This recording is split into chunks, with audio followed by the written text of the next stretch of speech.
E várias capitais cancelam o carnaval de rua após Ômicron se espalhar por 8 estados.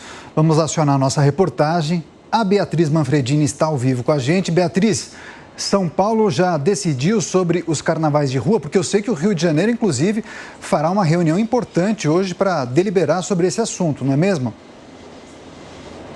É isso mesmo, Daniel. O Rio de Janeiro deve decidir ainda hoje se fará ou não esses desfiles na rua, dos blocos. O prefeito do Rio de Janeiro, Eduardo Paes, tem uma reunião com patrocinadores e com o pessoal organizador desses blocos justamente para ter essa definição. Apesar disso, tanto Eduardo Paes quanto o governador do Rio, Cláudio Castro, eles já têm falado há algum tempo que pode ser muito difícil realizar esse desfile de blocos de rua neste ano, principalmente se os casos de Covid-19 continuarem subindo, Inclusive, o prefeito Eduardo Paes até falou sobre o desfile na Sapucaí, disse já que começa a pensar em um evento mais controlado, uma entrada mais controlada na Sapucaí. Então, essa decisão sobre os blocos de rua deve sair ainda hoje, depois dessa reunião que vai acontecer na parte da tarde com o prefeito do Rio de Janeiro. E aí o desfile da Sapucaí deve ser definido um pouco mais para frente.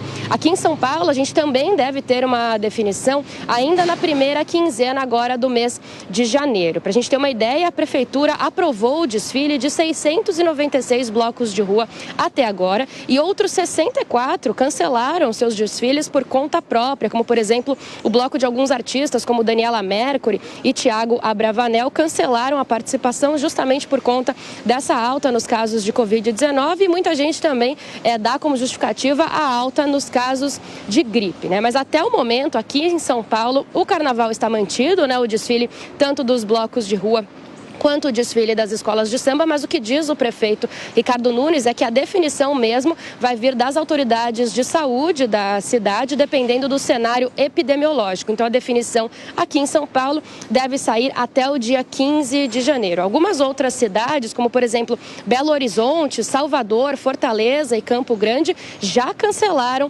os blocos de rua do Carnaval 2022, já anteciparam essa decisão. Outras, como Maceió, também dizem que ainda vão definir isso durante o mês de janeiro e soltaram um comunicado sobre.